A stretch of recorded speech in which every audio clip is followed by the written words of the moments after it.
سوال یہ پوچھا گیا ہے کہ مجھے خواب کے اندر جو ہے وہ اطلام یاد ہے یا ہم بستری والی سچویشن کا سامنا کرنا پڑا ہے، اور مجھے وہ فیلنگز بھی میری ابھی تک مجھے یاد ہیں، لیکن بیدار ہوا ہوں تو مجھے کوئی منی کے نشانات یا اس طرح کا کوئی مادہ وغیرہ جو ہے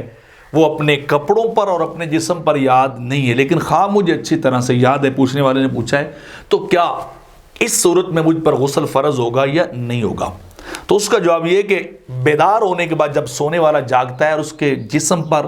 یا اس کے کپڑوں پر اس کو کوئی اس طرح کا مادہ منی وغیرہ نظر نہ آئے، چاہے اس کو خواب جتنا ہی کیوں نہ یاد ہو یا جتنی بھی اس کو فیلنگز آ چکی ہوں، ایسے شخص پر غسل، ایسی عورت پر غسل فرض نہیں ہوتا جب تک کہ وہاں جو ہے وہ چیز یعنی منی یا اس کی وہ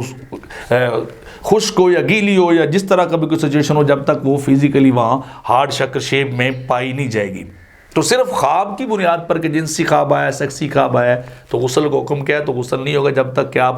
چیز کو بیدار ہونے کے بعد منی وغیرہ کو آپ دیکھ جائے وہ نہیں لیتے۔ فتاوی ہندیہ کے اندر ہے کہ فلو تذکر الاتمار ولذت الانزال ولم یرا بل لم لا یجب علیہ الغسل، کہ کس شخص کو وہ خواب یاد ہو، اطلام یاد ہو، لذت اطلام یاد ہو، یعنی فیلنگز یاد ہو، لیکن بلل وہاں کوئی ہارڈ مادہ کسی شکل میں نہیں پایا گیا، طری کی شکل میں یا خشک شکل میں، تو پھر ایسے مرد عورت پر غسل بھی فرض نہیں ہوگا۔ تو یہ صرف اور صرف خواب کی صورت میں یا خواب کی وجہ سے غسل نہیں ہوگا جب تک کہ آپ کو وہ منی وغیرہ نظر نہیں آ جائے گی۔